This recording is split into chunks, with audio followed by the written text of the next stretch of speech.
Nos acompaña Rodrigo Winter.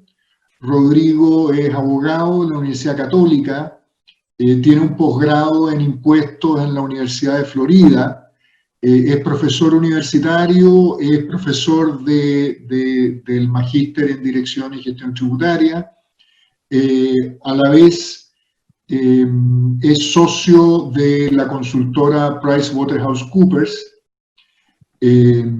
Hoy día nos va a hablar de las modificaciones al impuesto al valor agregado, excluyendo lo que es impuestos digitales, que fue lo que hizo Patrick Humphries hace algunas semanas. Como les decía, esta es la 7ª charla. Esto está encadenado en parte con el curso, no se olviden que va a haber un curso de modernización tributaria 100% online, dirigido por Pedro Castro, al que le doy la palabra para que se explaye. Gracias, Arturo. Muy brevemente, no me voy a explayar, no le quiero quitar tiempo a Rodrigo.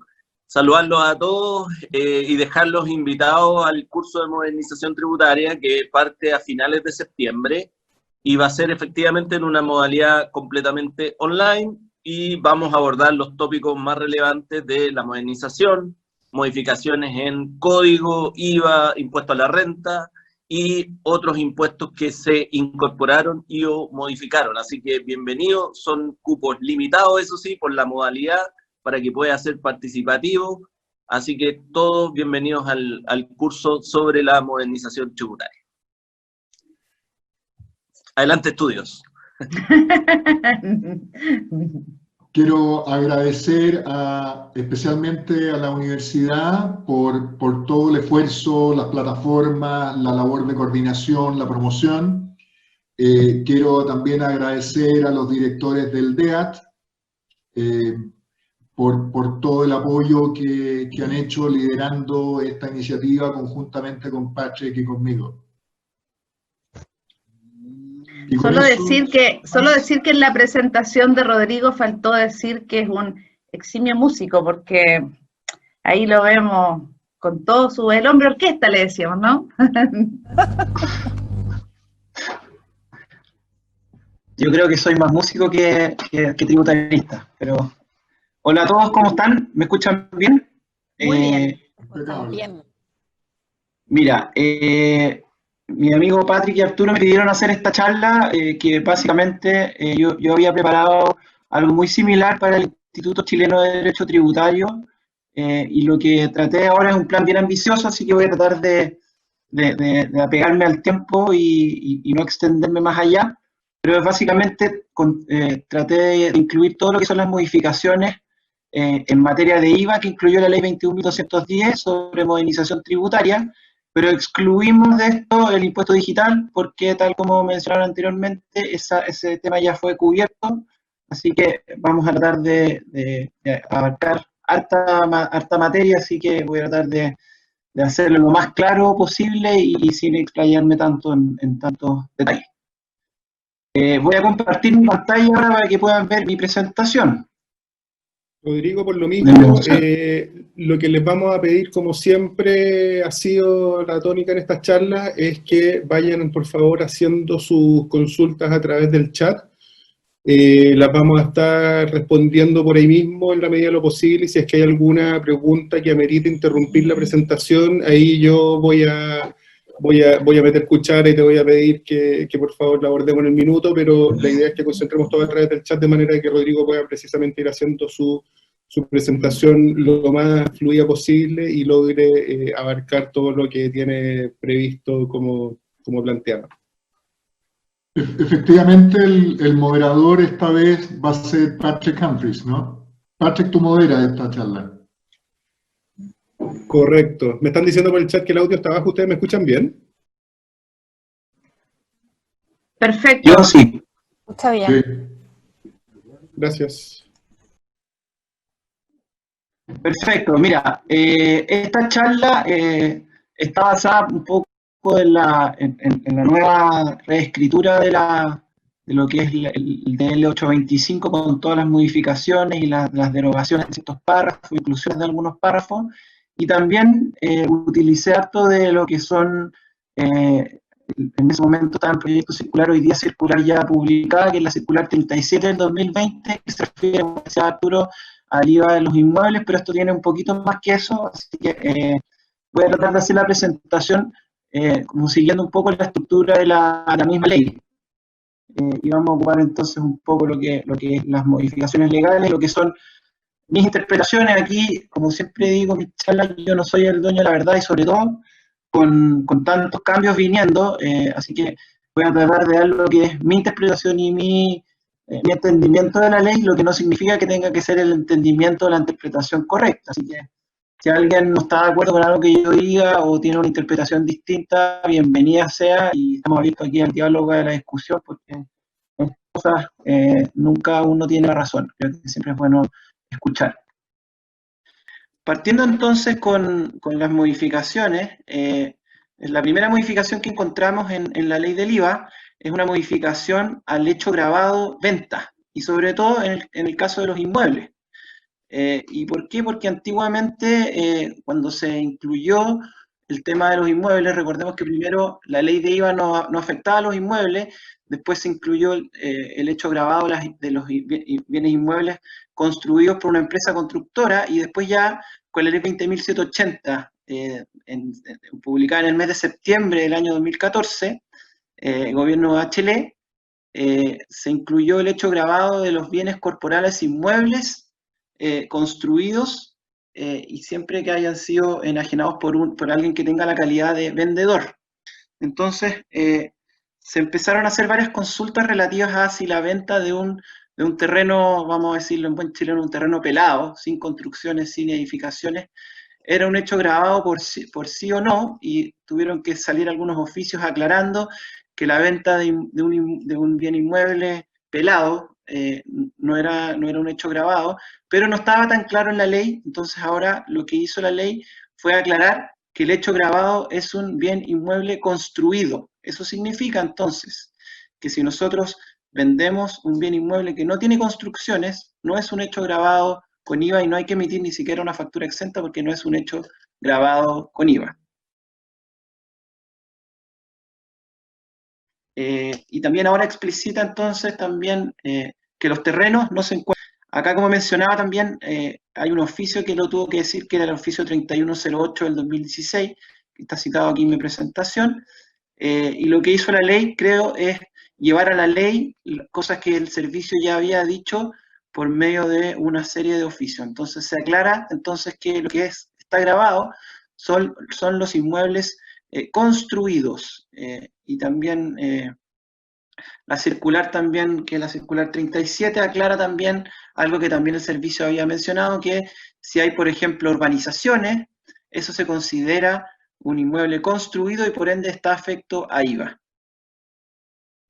La segunda gran modificación la encontramos en el artículo 2, número 2, inciso segundo, que también creo yo que lo que hace es llevar a la ley ciertas interpretaciones que el servicio ya había hecho por varios oficios, que básicamente dice que si existen servicios que comprendan actividades que están grabadas como otras que no están grabadas, lo primero que se debe hacer es distinguir si es que existen, lo primero que tenemos que hacer es distinguir si es que se pueden separar las actividades grabadas de las no grabadas, y si se pueden separar, entonces se pueden facturar también de manera distinta, y se pueden facturar unas con IVA y otras sin IVA, y se pueden separar también en los contratos. Creo que ahí también va a haber harto trabajo para los abogados y los asesores tributarios, porque también vamos a tener que ser lo suficientemente claros y explícitos de qué prestaciones son las que están grabadas y qué prestaciones son las que no están grabadas,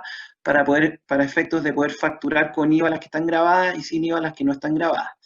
También dice este nuevo artículo 2, número 2, algo que también decían los oficios, que si no es posible separar lo que son los servicios grabados de los no grabados, entonces opera lo que nosotros en la universidad veíamos como la teoría de la contaminación, y eso significa entonces que todos los servicios entonces van a estar grabados con IVA. Entonces, en materia de servicios complejos, ahora vamos a tener que hacer la distinción de si se puede separar aquellos servicios que están grabados con IVA de aquellos que no lo están, y si no se puede hacer esa distinción, entonces todos los servicios van a estar grabados con IVA, entonces se va a incorporar esto de la famosa contaminación. Dale, Patrick.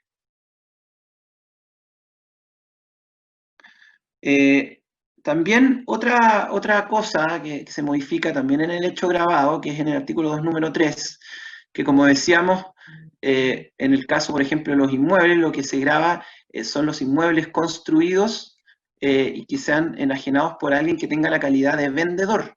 ¿Dónde está definido el vendedor? En el artículo 2, número 3 de la ley de IVA. Recordemos que también la ley de IVA, al haber incorporado este nuevo hecho grabado mediante la ley 20.780 que se publicó en septiembre del 2014, había definido también lo que se consideraba vendedor para el caso de la venta de inmuebles construidos, y establecía una presunción de habitualidad o la calidad de vendedor a quien compraba y vendía en un periodo inferior a un año. Y además decía que se presumirá que tiene la calidad de vendedor aquel que cuente con el giro inmobiliario.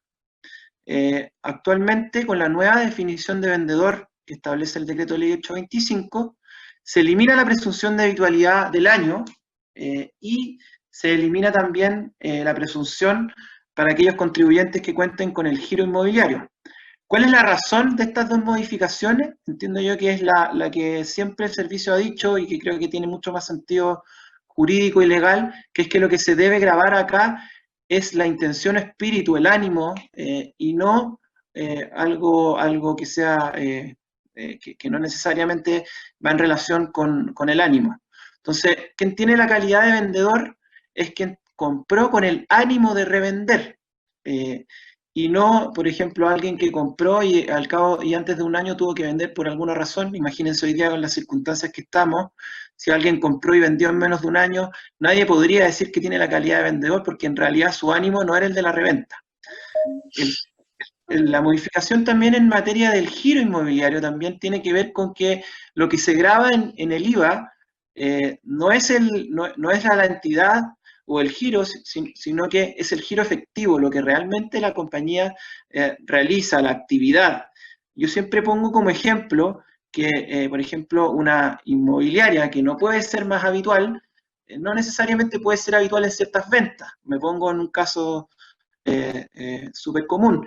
Por ejemplo, una inmobiliaria puede tener sus propias oficinas, entonces puede tener mucho stock, muchos bienes raíces que van a figurar como activo realizable porque su ánimo es comprar o construir con el ánimo de revender y obviamente tiene la calidad de vendedor respecto de esos bienes raíces, pero respecto de sus propias oficinas, si el día de mañana las quisiera vender, probablemente no tiene la calidad de bien raíz, porque no tiene su calidad, no es vendedor respecto de ese bien raíz, porque su ánimo al haber adquirido esa oficina no era el de la reventa, sino que era utilizarla. Entonces hay que hacer un análisis, creo yo, bien por bien y la intención que tuvo quien los compró al momento de enajenarlo.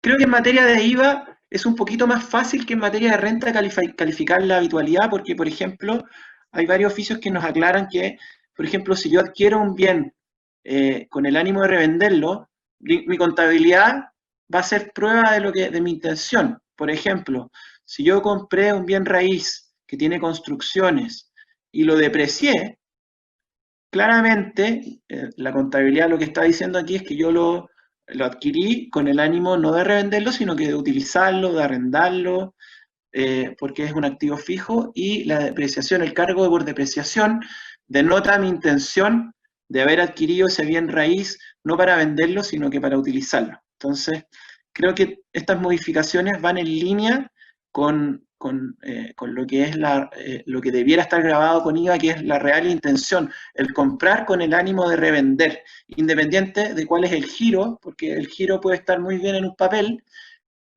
lo que tiene que grabar es el giro efectivo, no lo que diga el estatuto social. Y como último comentario respecto a esta modificación también, que también me causó curiosidad, es que también cuando cuando se incorpora este nuevo hecho grabado, los bienes inmuebles construidos que han sido enajenados por alguien que tenga la calidad de vendedor, por la ley 20.780 del año 2014, se establecía este plazo de 1 año para presumir la habitualidad, ¿cierto?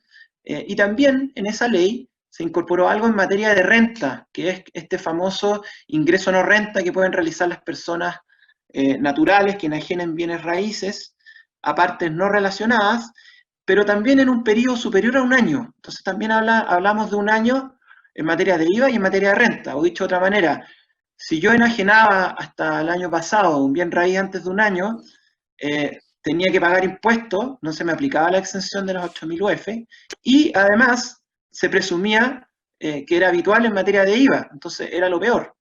Ahora, curiosamente, se eliminó la presunción en materia de IVA, pero no se eliminó esa presunción en materia de renta. Yo sé que mi charla es de IVA, pero me causó curiosidad porque creo que iban un poco de las manos ambas disposiciones, y hoy día quedó como desalineado porque en materia de IVA tenemos el tema del año y en materia de renta, en materia de IVA se eliminó el tema del año y en materia de renta persistió.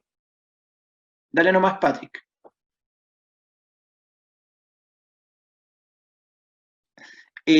Otra modificación que también va de la mano de renta es que en el artículo 8 letra D, que es cuando se producen retiros de bienes corporales muebles o inmuebles, en que es necesario autofacturarse y emitir una factura afecta IVA.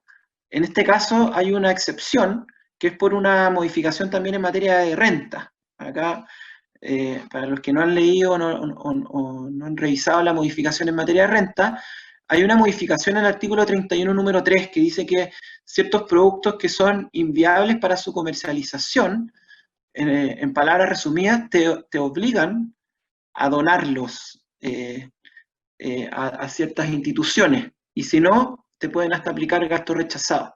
Entonces, básicamente lo que está diciendo esta norma es que si yo me veo en esa situación y me veo obligado a donarlo, voy a poder deducir como gasto ese bien que saqué de mi contabilidad, pero nos queda la patita coja de qué pasa con el IVA. Entonces, lo que dice esta norma es que si yo me veo en esa situación nueva, que es verme en la situación de tener que donar ciertos artículos que sean inviables, que se me va a permitir deducir como gasto en materia de renta, flaco favor hacía si es que no regulaba qué pasa con el IVA. Entonces lo que dice esta modificación es que todo el IVA crédito asociado a ese artículo, o sea, si yo, por ejemplo, producía zapatos que se echaron a perder o producía algún alimento que no es que se eche a perder, sino que ya no se puede comercializar, pero todavía es comestible, lo que hace esta norma es que dice que todo el IVA crédito fiscal generado ya sea para su adquisición o producción no se pierde, y también dice que al sacar este artículo de la contabilidad, eso tampoco es un hecho grabado con IVA débito. La siguiente modificación es el artículo 8 letra F, que yo les tengo que confesar que ya me tocó aplicarlo en la práctica. Y creo yo que aquí lo que pasaba era que había una especie de vacío legal. Les explico. El artículo 8 letra F lo que trata es cómo se afecta con IVA la venta de una universalidad o de un establecimiento de comercio, lo que nosotros los abogados le llamamos un asset deal. Cuando yo en verdad, en lugar de vender las acciones de una sociedad, lo que yo vendo son el negocio, el establecimiento de comercio, los activos, los pasivos, todo el negocio, una universalidad. Entonces, este hecho grabado hasta antes de esta modificación legal, creo yo que había dejado una pata coja, porque lo que decía el artículo 8 letra F y lo que había interpretado también Impuesto Interno a través del oficio que está mencionado acá, que es el 1363 del 2018, era que al momento de determinar la base imponible en la venta de un establecimiento de comercio, yo tenía que considerar solamente aquellos activos que formaban parte del activo realizable. Eso significaba que si había activo fijo, como parte de esta universalidad, no se gravaba con IVA lo que correspondía al activo fijo. Entonces, no me consta que se haya producido, pero se generaba un incentivo para vender camufladamente activos fijos bajo la apariencia de una universalidad o un establecimiento de comercio. Entonces, lo que dice ahora la modificación legal es que se modifica entonces la base imponible en la venta de establecimientos de comercio o universalidades, diciendo ahora que la base imponible del IVA será no solo los bienes muebles, los bienes realizables, perdón, del activo realizable, sino que también los bienes del activo fijo, que cumplan con los requisitos del artículo 8, letra M, que es el que grava al activo fijo, que básicamente dice, se grabará la venta de activo fijo en la medida de que en su adquisición se haya tenido derecho a crédito fiscal y sea realizado por un vendedor. Entonces, básicamente creo que esta modificación lo que viene a hacer es a arreglar este loophole que existía en el artículo 8, letra F, en que la base imponible en la venta de establecimientos de comercio era, entonces estaba solamente constituido por la venta del activo realizable y hoy día incluye tanto venta de activo realizable como de activo fijo. Dale, Patrick. Otra modificación que creo que a todos también nos ayuda, nos sirve, es el artículo 8, letra G. ¿En qué consiste el artículo 8, letra G? Yo creo que es el que más nos ha tocado ver a todos, que es el arrendamiento de bienes corporales, muebles, inmuebles, amoblados o con instalaciones. Perdón, el arrendamiento de bienes corporales inmuebles amoblados o con instalaciones. Aquí siempre venían las preguntas de ¿qué es amoblado? ¿Qué son instalaciones? ¿Basta ponerle una silla, una mesa? Entonces, lo que hizo ahora la ley fue ser un poquito más, dar un poquito más de detalle, y la circular también agregó aún más detalles. Creo que todavía falta mucho por hacer, porque creo que todavía hay muchas interrogantes sobre si cierto mobiliario es suficiente para poder aplicar el hecho grabado del artículo 8, letra G, pero a lo menos hoy día tenemos un poquito más de certeza que la que teníamos antes. Me carga leer, pero creo que aquí es importante que lea un poco lo que dice la nueva normativa y lo que interpretó el servicio también, porque dio varias luces de lo que es amoblado, lo que son las instalaciones, lo dice a través de la circular 37. Entonces, el artículo 8, letra G nuevo dice, para calificar que se trata de un inmueble amoblado o un inmueble con instalaciones o maquinarias que permitan el ejercicio de alguna actividad comercial o industrial, se deberá tener presente que los bienes muebles o las instalaciones y maquinarias sean suficientes para su uso o habitación u oficina o para el ejercicio de la actividad industrial o comercial respectivamente. Para estos efectos, el servicio, mediante resolución, determinará los criterios generales y situaciones que configurarán este hecho grabado. Entiendo que esta resolución no se ha emitido, pero como les comenté, sí la circular 37 del 2020 nos dio algunas luces. Entonces, por ejemplo, nos dice que para el caso de inmuebles amoblados, dice, si el arrendamiento recae sobre un departamento de 2 dormitorios, una cocina y un baño, se entenderá que el inmueble cuenta con muebles suficientes para considerarse amoblado si, a lo menos, incluye una cama o un mueble de similar naturaleza, así como algunos enseres, tales como mesa de comedor y vajilla que permitan el alojamiento o pernoctación de una persona. A lo menos ya es algo. Antes yo había visto casos hasta que le ponían una cortina y era discutible. Hoy día a lo menos ya sabemos que el criterio va para permitir la pernoctación de una persona. Esa es una frase que creo que aporta. En el caso de oficinas dice, si el arrendamiento recae sobre una oficina, el inmueble contará con mobiliario suficiente, si a lo menos incluye un escritorio, una silla y cualquier mueble adicional para el archivo, custodia de documentos o para el uso de oficina como una mesa para reunión, apoyo a computadores o impresoras u otras que tengan esa finalidad. También creo que ayuda, mejor que esté que no esté, pero sigo pensando que es necesaria en mayor claridad. En el caso de las instalaciones, la circular dice, se deberá tener presente que las instalaciones y maquinarias deben ser suficientes para el ejercicio de la actividad industrial o comercial respectivamente. Ello implica que el gravamen se aplica cumplido ese mínimo requerido. Así, por ejemplo, si el arrendamiento recae sobre un local comercial, para entender que cuenta con instalaciones o comerciales que permitan el ejercicio de alguna actividad comercial, deberá al menos contar con un mesón para atender al público y estantes para guardar y exponer los productos. Entonces, nos está dando un poquito más de luces de qué se entiende por amoblado, con instalaciones, en el caso de oficinas también.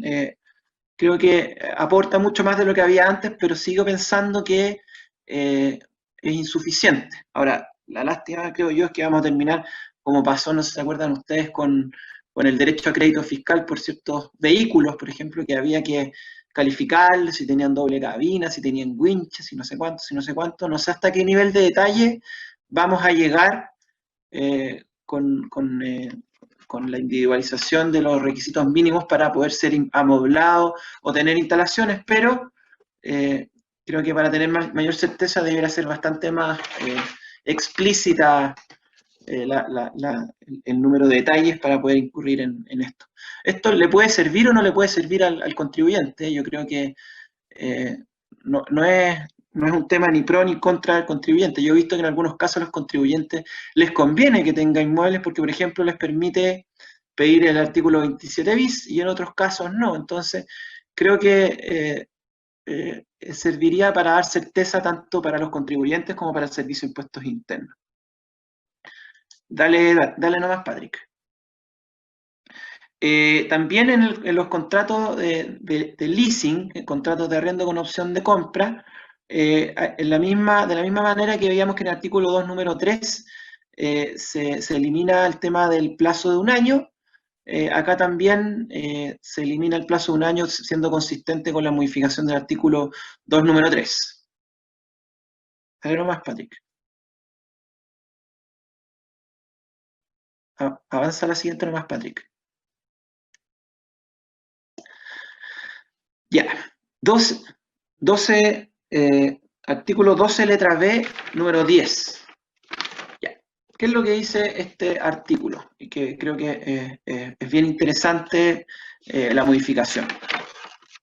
Lo que ocurría hasta en los proyectos que a lo menos a mí me tocó ver, era que se trataba de optimizar el IVA de la mejor manera posible, y digo optimizar de la manera, creo, bien entendida, porque no veo nada malo en eso. El artículo 12, letra B, número 10, contempla una exención de IVA a la importación de ciertos bienes en proyectos energéticos, mineros, etc. El problema que teníamos era que para poder aplicar esta exención, el que tenía que pedir la exención era el titular del proyecto. Entonces, usualmente cuando uno ve, por ejemplo, un proyecto energético, hablemos, por ejemplo, de un proyecto solar, que me han tocado muchos, lo que ocurría en los proyectos solares era que para optimizar el tema del IVA, siempre creo yo que la ventaja del artículo 12, letra B, número 10, versus el artículo 27 bis que vamos a ver más adelante, es que ambos implican un beneficio en materia de IVA, pero el artículo 12 letra B número 10 es mejor que el 27 bis porque el 12 letra B número 10 permite no pagar IVA al momento de la importación, lo que significa ahorrarse ese 19% que puede ser destinado a capital de trabajo. Entiendo que eso es como el fin de la norma, y en contraposición el artículo 27 bis lo que hace es que yo pago el IVA y cumplidos ciertos requisitos puedo pedir la devolución, pero tengo un costo financiero porque tengo que financiar ese IVA. De hecho, los bancos también han hecho buen negocio porque muchas veces se pide o se financia ese IVA con una línea que se llama la línea IVA, se recurre al banco, se le pide ese 19% al banco y se le restituye al banco una vez que llega la devolución, pero como todos entenderán, cuando se ocupan estas líneas IVA, el banco te cobra un interés o una comisión por actuar en la transacción, pero con el mecanismo del 12 letra B número 10, no tenemos que recurrir a los bancos porque derechamente las importaciones de los bienes no están afectas a IVA. El problema, como les comentaba, era que el sujeto de esta exención era el titular del proyecto. Entonces, por ejemplo, yo les decía un proyecto solar. Un proyecto solar necesita importar paneles al país. Entonces, como se hacía esto, o como debiera hacerse, es que yo contrato un contrato de construcción de suma alzada, o EPC. Recordemos que el contrato de construcción a suma alzada es que el constructor provee tanto los materiales como la mano de obra, pero en ese caso, si yo entro en un contrato de construcción a suma alzada, pierdo la exención, porque el que tiene que importar las piezas es el contratista. Y acuérdense que la exención estaba hecha para el titular del proyecto. Entonces, lo que se hacía para poder caer en esta exención y optimizar el IVA era que se hacían dos contratos, lo que se le llamaba el offshore contract, es decir, un contrato en que el titular del proyecto importaba los paneles, pedía la exención, y entraba en un contrato con un constructor que ya no era de Sumalsá, sino que pasaba a ser un contrato casi de administración, porque el constructor no suministraba los materiales, sino que solamente la mano de obra e instalaba estos paneles en el proyecto. Entonces, con eso, lo que era la parte de importación de paneles estaba exento de IVA, no caía entonces en esta figura el 27 bis, que como les decía es menos eficiente que el artículo 12 letra B número 10, y lo que corresponde a la parte onshore, a la construcción, a la instalación que yo contrataba con una empresa constructora local, eso obviamente los estados de pago son afectos a IVA y el mecanismo de recuperarlos por el 27 bis, pero yo separaba el contrato entonces con la parte que era offshore, que era afuera, toda la importación la pedía el titular del proyecto, y lo que era la instalación se contrataba con una empresa local que solamente instalaba los paneles. Pero esto en realidad como que era desnaturalizar esto, o en realidad lo que tenía que hacer el contribuyente era separar estos contratos en algo que no es lo natural, pues lo natural es contratar a una empresa constructora que te haga un proyecto completo, que te importe los paneles, que te los instale. Entonces, lo que hace esta modificación, creo yo que es positiva, es que ahora le da el beneficio de la exención a la importación, no solo al inversionista, sino que también, por ejemplo, a la empresa constructora. Entonces, la empresa constructora en un contrato de PC, construcción a Sumalsá, puede importar los paneles y someterse a la exención. Ahora, igual se va a producir un efecto colateral, porque la empresa, imagínense una empresa constructora que tenga un 50% de sus costos en importación de insumos y 50% manos de obra en la construcción de la planta. El 50% no va a estar afecto a IVA y el otro 50% va a estar afecto a IVA, pero al momento de facturar el estado de pago, yo voy a facturar un todo. Yo voy a facturar tanto una venta de bienes de los paneles como la mano de obra, y eso va a estar afecto a IVA. Y eso va a implicar que igual el titular, el inversionista, el titular del proyecto, al momento de recibir el estado de pago va a tener que pagar el 100% del IVA. Entonces, la empresa constructora que no pagó IVA en la importación, lo va a pagar entonces con el estado de pago, que va a ser ahora bruto, porque no va a tener derecho a crédito fiscal en la parte que correspondió a la importación que no estuvo afecta a IVA, y a su vez el titular del proyecto, al pagar el estado de pago completo, va a pagar en el fondo una compra de los paneles, y además la mano de obra va a tener derecho a la devolución de acuerdo al mecanismo del 27 bis. Esa alternativa antes no estaba vigente y teníamos que separar los contratos. Hoy día, bajo esta alternativa, como les decía, las empresas constructoras entonces también pueden pedir la exención del artículo 12 letra B número 10, entonces creo que vamos a empezar a ver también modificaciones a los contratos de construcción.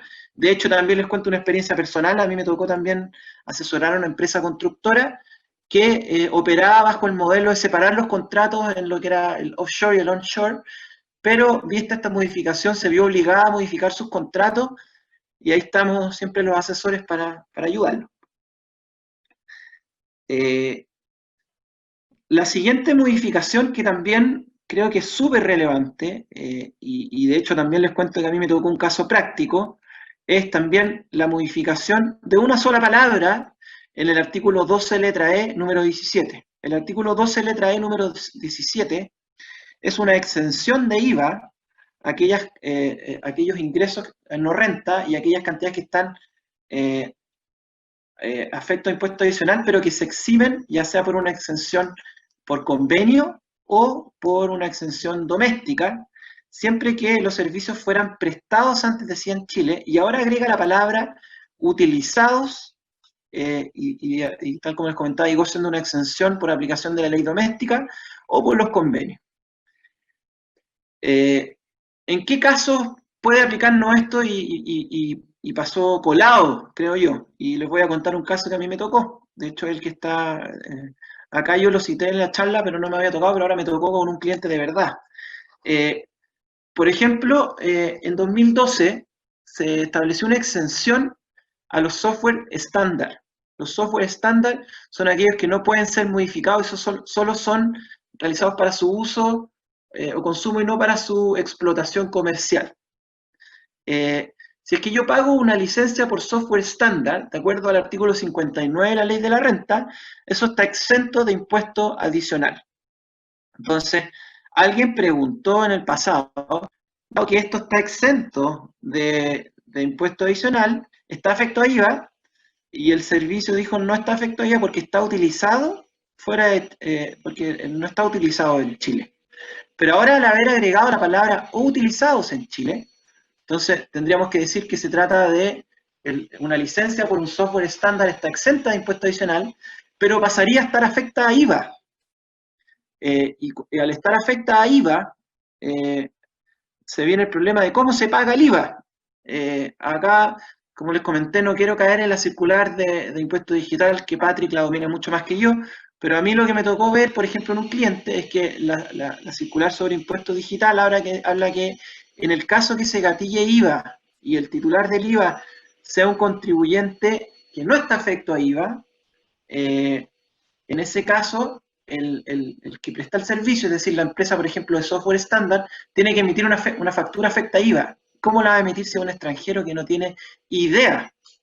Es distinto cuando el que está pagando la licencia estándar es un contribuyente de IVA, porque ahí hay un cambio de sujeto y se puede emitir una autofactura.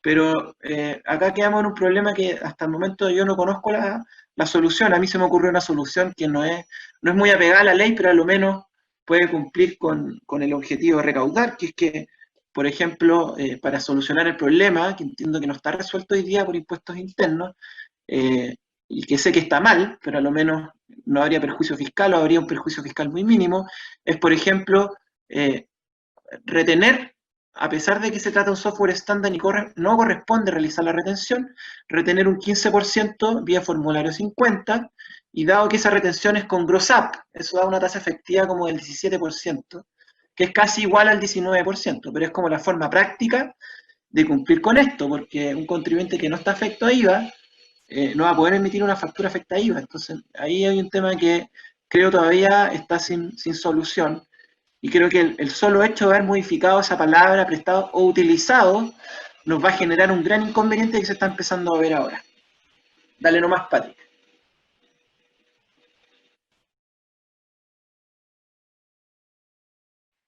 Otra modificación también en el plano de las exenciones, creo yo, actualiza también una exención, que había una exención también para las empresas hoteleras que obtenían ingresos en moneda extranjera, que tenían que registrarse. Ellos tenían una exención de IVA, se trataba como de una especie de exportación de servicios, y ahora también lo ampliaron y dijeron también que no son solo las empresas hoteleras, sino que también contribuyentes que arrienden inmuebles amoblados. Esto porque también me ha tocado ver, no sé ustedes, pero me ha tocado ver también un negocio también en que inversionistas se hacen dueños también de edificios completos y los destinan a arrendar, y ahí no necesariamente son empresas hoteleras. Entonces la idea, creo yo, es también hacerles posible tener acceso a esta exención.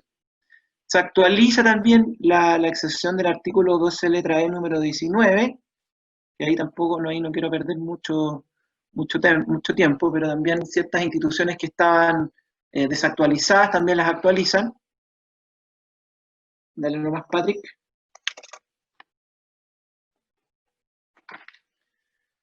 También las exenciones, el artículo 12 establece las exenciones reales y el artículo 13 las personales. Entonces también se actualizó porque, por ejemplo, el Servicio de Seguro Social, Servicio Médico Nacional de Empleados, todos esos ya no existían, entonces lo que hizo fue actualizarlo. Así que no hay mucha novedad en eso, salvo comentarles que se actualizó nada más.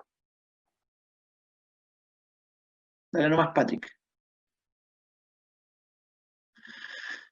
Respecto a las modificaciones a la base imponible, el artículo 16 y 17 se refieren a la base imponible del IVA. Lo que dice el artículo 16 letra D tiene relación también con la modificación también a la base imponible en la venta de universalidades o establecimientos de comercio.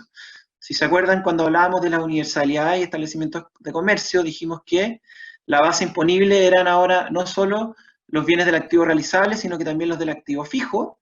Y también ahora el artículo 16, letra D, dice, y también les comento que esto me tocó verlo también con un cliente, que el servicio podrá también tasar el precio asignado a cada uno de los elementos. ¿Y eso por qué? Y les cuento un poco la experiencia práctica que me tocó. Una venta a un establecimiento de comercio que tenía una serie de activos, pero el precio total era, por ejemplo, 100. Y vamos, 100 más IVA, 119. Pero resulta que si yo asignaba gran parte, por ejemplo, del establecimiento de comercio, correspondía a ciertos activos intangibles, contratos, una serie de activos que, como sabemos, los bienes intangibles, acuérdense que el IVA grava los bienes corporales, y acá los bienes incorporales no están afectos a IVA, entonces creo que lo que busca aquí es que la venta de universalidades no se abuse tratando de asignar precio a ciertos activos que no están afectos a IVA, quitándole precio a ciertos activos que están afectos a IVA. Entonces, lo que busca esta norma es que la venta de universalidades, cada uno de los componentes estén a su justo precio, y si no es así, el servicio entonces puede ir a tasar también. En relación también al artículo 16, letra G, vuelve para atrás, Patrick, eso era en relación al 16, letra D. Vuelve a la slide anterior. En relación a al artículo 16, letra G, lo que trata es la venta de bienes corporales inmuebles por vendedores, pero que en su compra no tuvieron derecho a crédito fiscal.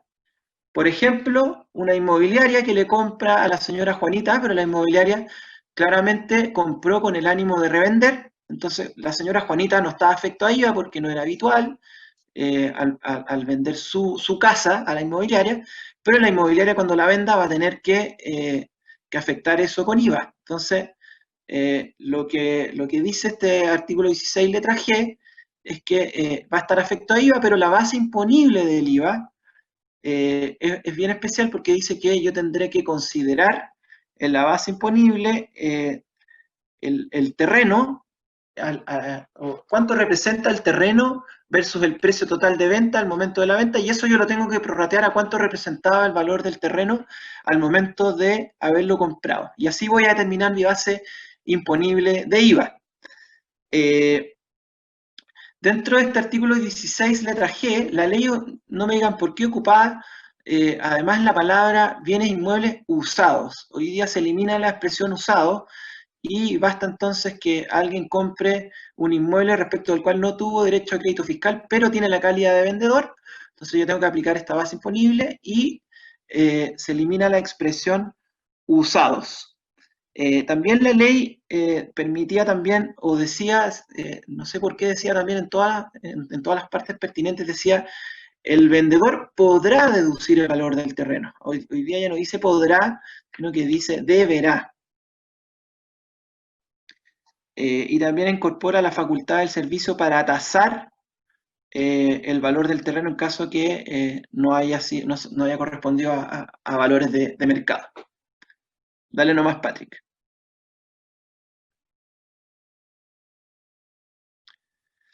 En la misma línea de lo anterior, también el artículo 17 también habla también de la base imponible y habla, por ejemplo, que en la base imponible del arrendamiento de bienes amoblados, de bienes inmuebles amoblados, yo puedo descontar, lo decía, yo tenía la facultad de descontar de la base imponible el 11% del avalúo fiscal. Hoy día se reemplazan todas las palabras facultad por deberá. Y también en el artículo 17, que esta también es una modificación importante, si yo había adquirido un inmueble amoblado y lo enajenaba antes de 3 años, tenía un tope para rebajar de la base imponible que era de 2 veces el avalúo fiscal. Hoy día ya no se hace esa distinción de los 3 años, independiente cuando yo lo venda, yo voy a tener como tope para deducir al momento de vender el valor de costo que yo tenía en el terreno, independiente si excede o no de 2 veces el avalúo fiscal.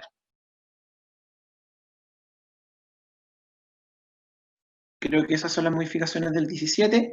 El artículo 20 también tiene una modificación que creo yo que es como el símil del artículo 64 del Código Tributario, que básicamente dice que el servicio puede tasar el débito fiscal en caso que le falten algunos antecedentes. Entonces es como una facultad de tasación similar al artículo 64 del Código Tributario, pero referida exclusivamente al IVA. Dale la siguiente nomás, Patrick.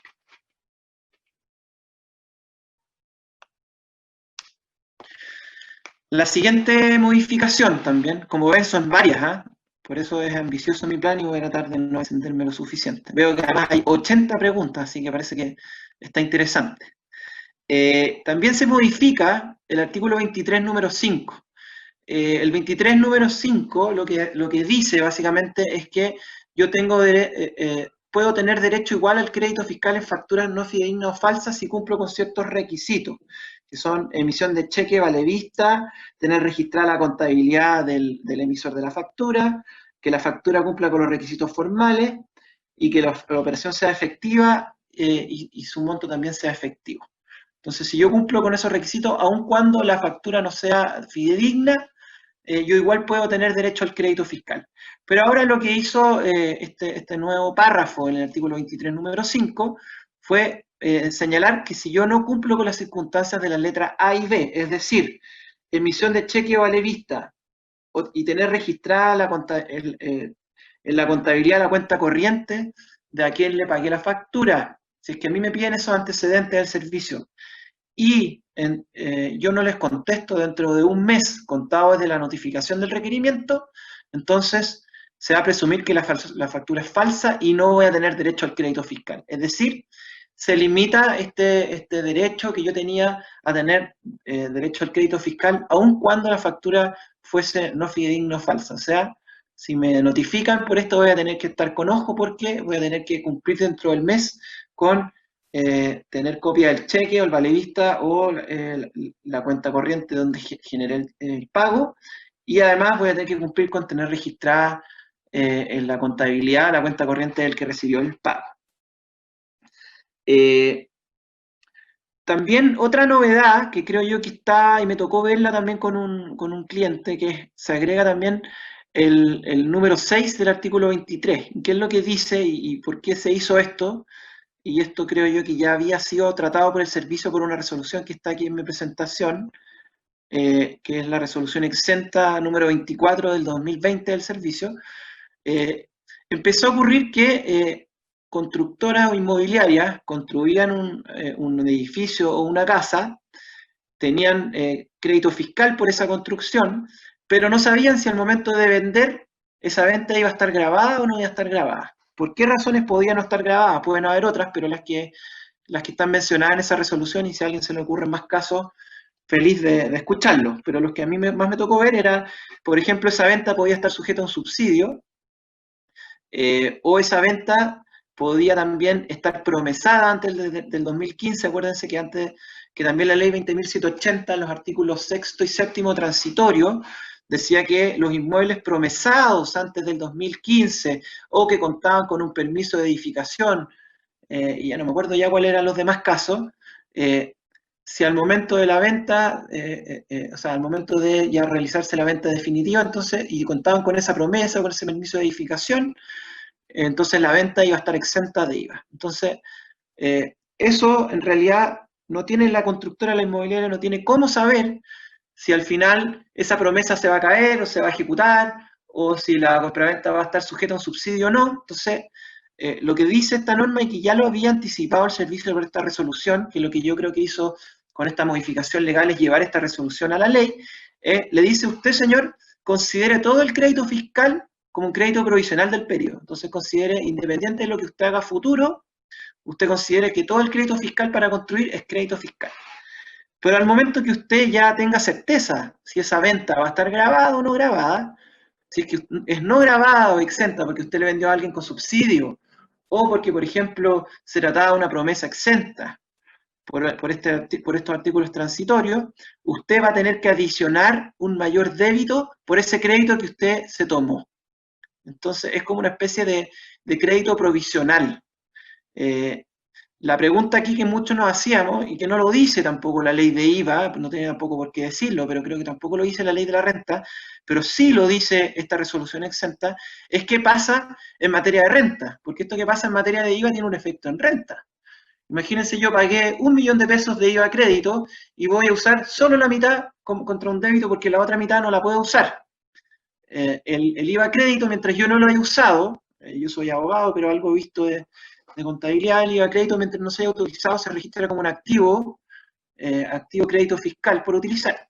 Ese remanente, esos 500 que yo no utilicé en mi ejemplo, habían, yo creo, varias alternativas. Uno decir, considéralo como un menor costo en la construcción, o había otra alternativa que es decir, considéralo como un gasto.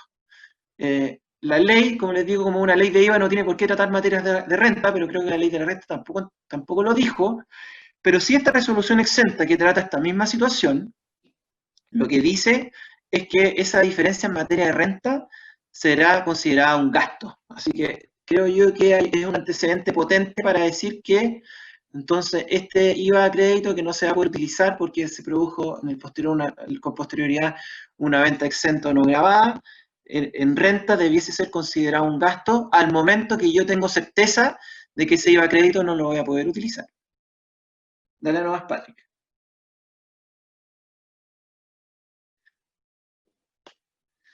Otra, creo, gran modificación es la modificación al artículo 27 bis, que esto creo que ha sido como lo más publicitado, lo que tiene más marketing, creo yo, que es una tremenda modificación. El artículo 27 bis, recordemos que es un mecanismo que permite recuperar en dinero. La regla general es que el IVA se recupera contra mecanismos crédito y débito, pero esto es una excepción en que el crédito fiscal yo lo puedo recuperar en dinero. Los requisitos para que se produzca esa recuperación es que yo tengo que tener un activo fijo y antiguamente tenía que tener remanentes de crédito fiscal de 6 meses. Ahora la ley reduce ese plazo de 6 a 2 meses y aclara también, creo, otro tema que todos teníamos muchas dudas, es cuando yo tengo un activo fijo. Porque, por ejemplo, en un contrato de construcción por suma alzada, yo puedo establecer entregas parciales. Entonces, en cada estado de pago yo puedo decir, te hice una entrega de una parte de la obra, de otra parte de la obra. Entonces, la discusión que yo creo que todos en este panel las tuvimos con impuestos internos fue, ¿puedo considerar que tengo un activo fijo si es que yo voy recibiendo por partes una obra o tengo que esperar al final de la obra para poder pedir la devolución? Como veíamos, el 27 bis es un tremendo beneficio, pero implica un costo financiero, porque significa financiar el IVA en todas las facturas para construir mi obra, ¿cierto? Y pedir la devolución si es que yo me voy por el criterio que yo tengo un activo fijo solo cuando se termine de construir la obra y tengo la recepción final. Significa, imagínense una obra que dure 10 años, significa entonces que todo el IVA crédito fiscal que yo pagué lo voy a poder recuperar solo dentro de 10 años, y si ese IVA yo no tenía la plata y tuve que pedir una línea de IVA, me van a cobrar intereses por 10 años, entonces tenía su costo. Entonces existía, y a mí me tocó verlo en algunas fiscalizaciones que me decían que sí y en otras que no, en que te decían, mire, si usted recibe entregas parciales de la obra, yo le permito entonces considerar que usted tiene un activo fijo y le voy a contar los 6 meses desde la adquisición de ese activo fijo cuando se le factura el estado de pago. Otros decían, no, pues, espérese al final de la obra. Y estábamos en esa discusión y teníamos que decirle a los clientes, mire, puede que el servicio me diga A o me diga B.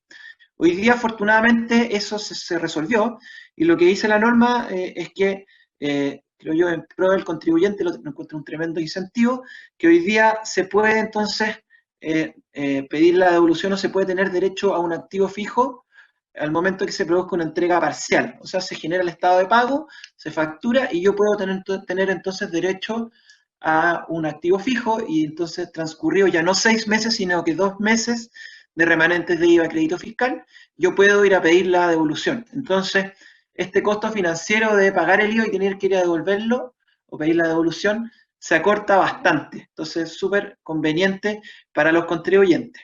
Ahora, una cosa curiosa que se va a empezar a dar es que el concepto de activo fijo existe en materia de IVA y en materia de renta, pero parece que hoy día son totalmente distintos, porque consideremos que para efectos de renta, un activo fijo, es importante, y ya no una obra en curso, es importante porque yo desde que deja de ser una obra en curso y pasa a ser un activo fijo, yo puedo empezar a depreciar.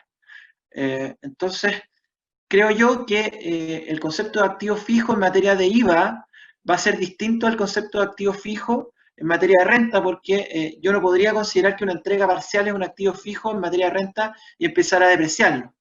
Entonces, vamos a tener dos conceptos. Uno de activo fijo para poder pedir la devolución de acuerdo al 27 bis, que no necesariamente va a ser el concepto de activo fijo que vamos a tener en materia de renta. Dale nomás, Patrick. Acá hay un ejemplo para ilustrar un poco que este costo financiero se va a reducir porque, como les decía, hoy día yo puedo pedir el IVA sobre entregas parciales sin esperar al final de la obra y además el plazo se reduce de 6 meses a 20 días y además la revisión también se reduce de 60 a 20 días. Entonces eso también es importante tenerlo presente. Dale nomás, Patrick.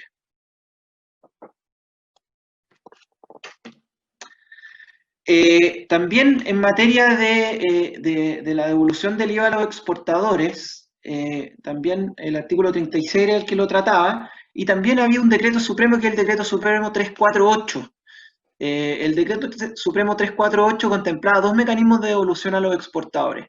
Uno que se le llamaba la devolución anticipada, que si no me equivoco está en el artículo primero del decreto supremo 348, que no es tan conocida, pero a mí me ha tocado aplicarla, que es básicamente yo pido devolución del IVA sin siquiera haber exportado, pero tengo que probarle a la autoridad que voy a generar un compromiso de exportar un X número una X cantidad de productos y voy a generar, por ende, un IVA exportador que me tendrían que devolver de una X cantidad. Ese se llama el IVA anticipado. Y el otro es el IVA exportador que se produce cuando yo realmente exporto, que eso está en los artículos 6 y 7 del Decreto Supremo 348 y también en el artículo 36. Lo que modifica el artículo 36 es que básicamente dice que el mecanismo para pedir la devolución es de acuerdo al mecanismo general para pedir devolución en materia de IVA, que ahora va a estar en un nuevo artículo que es el artículo 80, que lo vamos a ver más adelante. Y también dice que este decreto supremo 348, que es bien antiguo, lo van a también actualizar, pero mientras no se actualice y no se dicte el nuevo decreto supremo, vamos a seguir operando también bajo el decreto supremo 348. Entonces, tanto este mecanismo de IVA exportador anticipado como el que se genera cuando se produce la exportación, que estaban regulados por el artículo 36 y también por el decreto supremo 348, va a ser modificado por un nuevo decreto supremo. Y aquí también, en el artículo 64, también hay una postergación de IVA para aquellos contribuyentes que obtienen ingresos de menos de 100.000 UFs. Dale nomás, Patrick. También, bien general, se actualiza también todas las menciones que hacía la ley en relación a las boletas en papel, y hoy día se reconoce entonces que va a ser todo de forma electrónica. Así que todas las menciones que hacía la ley en papel fueron eliminadas y vamos a tener hoy día sistema de boletas y facturas electrónicas. Dale nomás, Patrick.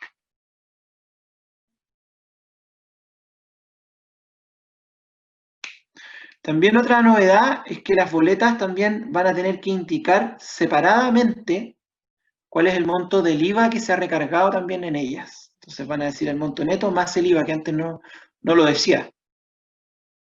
Dale nomás, Patrick. Ya estamos terminando, así que para que no se aburran tanto. Todo esto es básicamente con relación al tema de eliminar el papel. Vámonos ya a la última, para no pasarme tanto el tiempo. Y para concluir, como les había comentado, hay un procedimiento general de devolución de IVA que no aplica para el caso del 27 bis, porque como vimos el 27 bis tiene su procedimiento aparte, pero sí aplica, por ejemplo, para el IVA exportador. Y en resumen, lo que dice este nuevo procedimiento de devolución, que están de los artículos 80 al 85 de la ley de IVA, es que una vez presentada una solicitud de devolución, el servicio tiene un plazo de 5 días para aceptar total o parcialmente o someter a fiscalización la solicitud. Si es que la acepta, se acaba el plazo, no hay problema, pero si es que dentro del plazo de 5 días lo somete a fiscalización, se debe notificar dentro de los 10 días desde la solicitud de devolución al contribuyente que va a ser auditado. Es decir, si yo pedí una devolución de IVA exportador, por ejemplo, y estamos en el día 6, tengo que saber que hasta el 10º día me va a llegar una notificación que me va a pedir antecedentes. Después de transcurridos esos 10 días, el contribuyente tiene un plazo de 10 días para adjuntar la información que el servicio les pidió. Y una vez transcurrido ese plazo de 10 días y adjuntada la información, el servicio tiene un plazo de 25 días para resolverla. La idea de esto es que el plazo total de resolución de esta devolución no exceda de 45 días, que como vemos entonces se solicita y hay 10 días para notificar, 10 días para adjuntar información y 25 días para resolver. Entonces 10 más 10 más 25 son un total de 45 días y por eso creo que está como en línea con los plazos que deberíamos tener, y creo que también va a optimizar, y creo que es pro contribuyente porque lo que busca es que las devoluciones sean más rápidas. Esa es mi presentación. Veo que hay 99 preguntas, así que espero no haberme excedido tanto en el tiempo. Les pido disculpas que empezamos un poquito tarde por problemas técnicos, pero traté de demorarme por reloj la horita. Es como raro hablar y no tener feedback, pero espero que se haya entendido, no he ido tan rápido. Rodrigo, está perfecto, agradecido. Efectivamente, el chat ha estado que arde, muchísimas preguntas, yo he tratado de responder lo que he podido. Sin embargo, hay algunas cosas que están preguntando que va más que nada en línea de saber cuál es tu posición en algunos temas y otros. Por ejemplo, un segundo, estoy buscándola. Manuel Monte, saludos a Manuel. Quería hacerte la siguiente pregunta. Mira, me dice, en relación a la base imponible y entendiendo que soy vendedor habitual, ¿ya? Si adquiero un inmueble por el cual no soporto IVA, terreno pelado como dijiste tú, construyo sobre él y vendo, ¿aplico el artículo 16 letra G o el artículo 17 para la deducción del terreno? Manuel plantea que él entiende que no hay una respuesta formal, pero le gustaría saber cuál es tu posición, si es que es posible. Sí. Fíjate tú, yo creo que debería aplicar el 16 letra G, creo yo. Yo creo que al momento de realizar la venta, yo tendría entonces que decir, y eso también es algo que antes no estaba, que es importante también mencionarlo. Cuando yo vendo y no tuve derecho a crédito fiscal, yo ponía un precio de venta. A nadie se le ocurría poner el precio de venta corresponderá tanto al terreno y tanto a las construcciones, que eso también es pegado a los abogados, fíjense, creo que.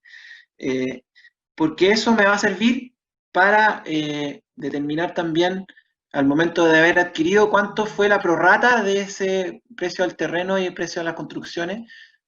Aunque entiendo la pregunta de que, en el fondo, como yo al momento de haber adquirido no tenía construcciones, voy a tener que inventar una prorrata, pero creo que es la forma más fácil de salir del problema. Pero buena pregunta, yo creo que aplicaría ese. Matemáticamente se puede hacer. Es como absurdo, sí, porque yo tengo que, al momento de vender, voy a decir ya, por ejemplo, el terreno corresponde a 80, las construcciones a 20, y por ende, al momento de haber adquirido, yo voy a aplicar la prorrata 80-20, pero cuando yo adquirí no tenía construcciones. Es medio absurdo, pero matemáticamente se puede armar y se puede hacer. Súper, gracias. Lo otro que pregunta Ivonne en el chat es si se sabe si el servicio va a elaborar alguna aplicación similar al sistema de facturación electrónica para los emisores de boleta electrónica de bajo volumen, respecto a los documentos a emitir, esta cuestión de que en el fondo cuando tú haces boletas chicas y que no tienes la obligación de emitirlas cuando son bajo un determinado monto y que después tú vas y haces una sola boleta al final del día juntando todo. Acá se sabe si es que va a pasar algo o se va a tener que emitir la boleta electrónica hasta por 100 pesos. Yo no tengo ninguna novedad al respecto. Ahora, soy bien amigo de la Julita Altamirano, así que buena pregunta, se la voy a hacer, y si la puedo compartir con ustedes, feliz, pero no tengo la respuesta tampoco, no lo sé. Y eso a lo mejor lo podemos ver en el curso de modernización tributaria que parte en septiembre. Por supuesto. Oye, también pregunta Guillermo, ¿qué pasa con las boletas que se pagan con tarjeta de débito y crédito? ¿Eso seguirá igual que ese recibo será una boleta? Yo entiendo que sí, que no hubo una modificación con eso. Yo entiendo lo mismo, que ahí no hubo cambio. Y déjame mirar más abajo a ver si es que hay algo más, porque lo otro creo haberlo respondido todo. Si es que hay algo que no se haya respondido, por favor, hagan la pregunta, no tengo ningún problema. Mira, hay una pregunta, perdona aquí Patrick, veo una de Sí. Pilar Gaete que está interesante, dice, ¿qué pasa con los contratos de arriendo inmueble amoblado firmados antes de la modificación? ¿Se deberá reevaluar? Que todavía no llegaba para allá, dale. Es que yo llegué a la última. Buena pregunta. Mira, yo creo que no, pero esto es mi opinión nomás, pues. Yo creo que lo que hizo el servicio acá fue explicitar un poco más la norma que era muy amplia antes, pero no hizo una modificación de fondo, ¿no? Creo que lo único que hizo fue decir, amoblado ahora es que tenga las instalaciones mínimas, pero eso no permitiría suponer que entonces los que no tenían las instalaciones mínimas, entonces quedan igual amparados por la normativa anterior. Es como una discusión que siempre se viene cuando hay una reforma. Cuando la reforma incorpora algo nuevo, uno debería decir entonces lo que no estaba antes no estaba grabado. Yo creo que no necesariamente así en todos los casos, pero es una discusión interesante. Creo yo que lo que diría el servicio es que siempre los bienes inmuebles con instalaciones estuvieron grabados. Lo único que estamos haciendo ahora es explicitar cuándo está amoblado o tiene instalaciones para dar más certeza jurídica de algo que siempre existió. Entiendo que esa es como la posición oficial del servicio. Correcto, y que al final del día tú tenías que mirar a qué era lo que el contribuyente iba a desarrollar también, o sea, más allá de la potencialidad del inmueble. Oye, también aquí Julián Venegas pregunta, para la calificación de habitualidad, ¿sigue vigente el criterio de naturaleza, cantidad y frecuencia de la circular antigua del servicio? Mira, esa circular es la 168 del 70 y tanto, en materia de renta. Fíjate tú, yo creo que no, yo creo que, pero es también en materia de renta, no en materia de IVA, el concepto de habitualidad en materia de IVA. Ahí también creo yo que hay también un contrasentido, a mi manera de ver, porque la ley 20.180 dijo en materia de renta, eliminemos la habitualidad porque trae problemas, porque es subjetivo, tengo que ir a probarlo, y está esa circular, el ánimo, cuántas compras, cuántas ventas, no solo las compras, sino que las compras y ventas en el año, y dijeron eliminémoslo, pongamos requisitos objetivos. Entonces pusieron un año, pusieron relacionado, pero en IVA crearon el concepto de habitualidad, entonces nos vimos en la misma problemática que la que teníamos en renta. Ahora, como decía yo, creo que es un poco más fácil en materia de IVA porque cuando son contribuyentes que llevan contabilidad, la contabilidad se prueba, pues. Entonces, o también hay un oficio que es bien interesante que dice, por ejemplo, para probar si yo soy habitual o no, puede servir, por ejemplo, un contrato de arriendo. O sea, si yo tenía un bien raíz y lo tenía arrendado, eso también es una prueba de que yo no lo tenía para revenderlo, sino que para arrendarlo. Lo mismo también lo dijo cuando, por ejemplo, lo tenía registrado como activo fijo. Yo creo que el concepto de habitualidad lo deberían actualizar porque, como les digo, muy antiguo, era para otra cosa que era renta, no IVA, pero en materia de IVA lo veo un poco más fácil, porque como les digo, la contabilidad ayuda y también ciertos actos jurídicos, contratos también ayudan. Pero es mi opinión. Sí, y bueno, y ahí efectivamente el servicio, como dices tú, ha tirado algunos pronunciamientos ahora últimos, o sea, en el último par de meses, donde efectivamente le preguntan por una inmobiliaria le pregunta, oye, yo soy inmobiliaria, pero tenía unos departamentos por los cuales no pagué IVA en la adquisición, y hoy día los estoy vendiendo, y yo solamente lo usaba para arrendarlo, lo he arrendado toda la vida, y por lo tanto era activo fijo, y ahí el impuesto interno efectivamente le dice, bueno, me parece que es activo fijo y por lo tanto usted más allá de que es inmobiliaria y efectivamente no tiene que grabar con IVA esa venta. Con lo cual, yo esta conversación la he tenido un par de veces con la Julita Altamirano, como le decís tú. Y efectivamente, ahí la lógica hoy en día ha sido tender a tratar de mantener una cadena en el IVA, y ese es un poco el criterio. Más allá o lo que el impuesto interno está tratando de hacer, entiendo yo, más allá de lo que la ley diga. Si tú tuviste IVA al inicio, deberías también mantener el IVA en la venta en la medida que se mantenga esa cadena por todo el periodo. El criterio es un poco por ahí, más allá de que obviamente hay que atender a lo que dice la ley. ¿Qué más preguntan? Mira, acá alguien estaba preguntando, si un activo fijo es comprado en el extranjero y adquirido por partes para instalar, ¿cuándo se solicita el IVA por crédito activo fijo? O sea, yo compro activo fijo en el extranjero, pero lo fui comprando por parte. ¿Cuándo empieza a correr el plazo para que yo pueda pedir la devolución del 27 bis? Esa entiendo que es la pregunta de Antonieta, ¿no? Yo entiendo que una vez que yo lo recibo conforme, ahí voy a tener un activo fijo para efectos de IVA, no para renta, que eso es lo curioso, y yo podría empezar a pedir la devolución, creo yo. No puedo empezar a depreciar, sí. Pues. No, claro. Es que efectivamente son cosas distintas. Si vendo inmuebles usados, ¿debo facturarlos? ¿Tendría proporcionalidad por el efecto del terreno? Claro, ahí entiendo yo que si vendo inmuebles usados o no, el tema es si yo soy vendedor, más allá de si es usado o no. Así es. Ya, la palabra usado la eliminaron ahora. Correcto. Con lo cual, ahí volvemos al tema de quién es el contribuyente, más allá del activo mismo. O sea, si es inmueble construido, claro, siempre elimino el terreno, pero tengo que grabar, ¿cierto? Claro, pero el ánimo es importante. Entonces, la señora Juanita que vende su departamento no va a estar afectada a IVA, pero si la compra en una inmobiliaria, la inmobiliaria la va a comprar para vender.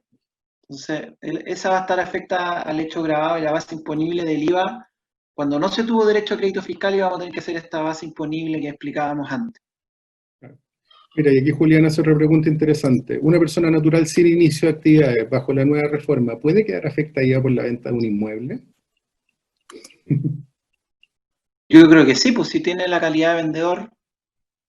Claro, si el tema es que no tiene inicio de actividad, entonces supuestamente no tiene la actividad inmobiliaria, a lo menos informalmente impuesto interno. Pero al final... Claro, pero lo que graba el IVA es el tema de la habitualidad. Claro, y lo que graba el IVA son las actividades, independiente de lo que yo diga que haga, en la práctica lo que te está diciendo. Correcto, y por eso te decía que ahí yo entiendo que nos vamos de frente al criterio de habitualidad puro y duro, más allá de lo que tenga informado como es tu impuesto interno, lo que yo diga que haga. Mira, Max Reyes, saluda a Max, al final hace un comentario, mira, al final el criterio de arriendo amoblado seguirá siendo una interpretación del servicio, lo que se entenderá por suficiente. La resolución debería venir a esclarecer un poco cuando se estará en esa calidad. Claro, yo creo que sí, yo creo que sí, de hecho yo lo comenté, da más luces, pero creo que todavía es insuficiente, porque pone la vajilla, no sé, una mesa, una silla, pero creo yo que todavía falta más certeza. Ahora no sé hasta qué nivel vamos a llegar.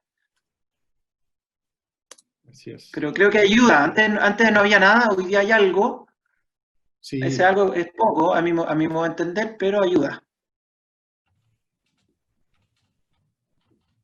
Cubrimos todas las preguntas.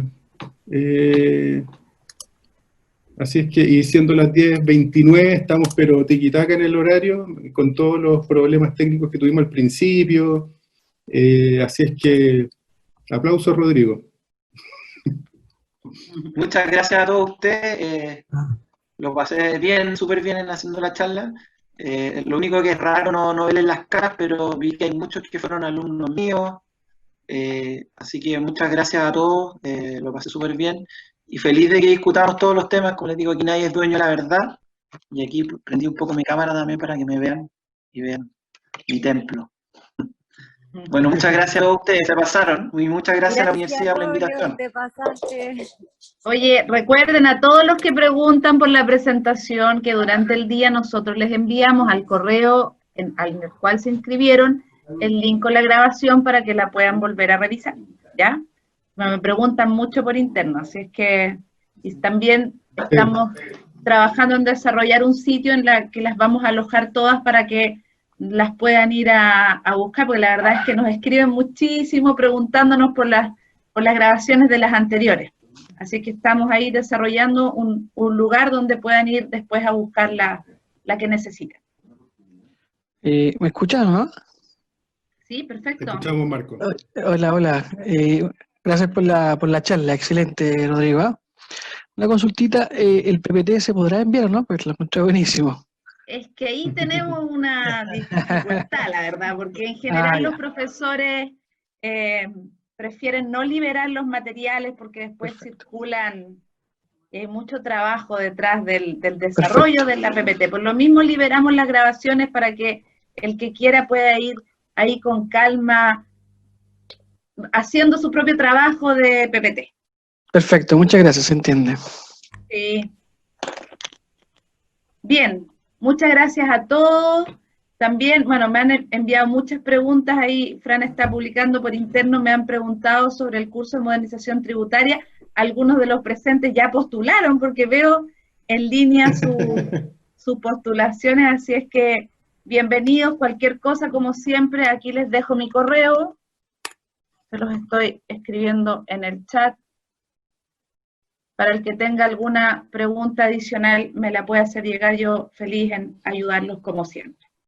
Así es que muchas gracias, Rodrigo, Patrick, por tu ayuda, como siempre, Francisca, Sofía, a todo nuestro equipo en el que de verdad trabajamos con mucha abnegación para que estas charlas quincenales sean del interés y de utilidad para todos ustedes. Así es que cuídense mucho, nos vemos en 15 días más, ya estamos trabajando en la siguiente charla y les enviaremos pronto también esa información.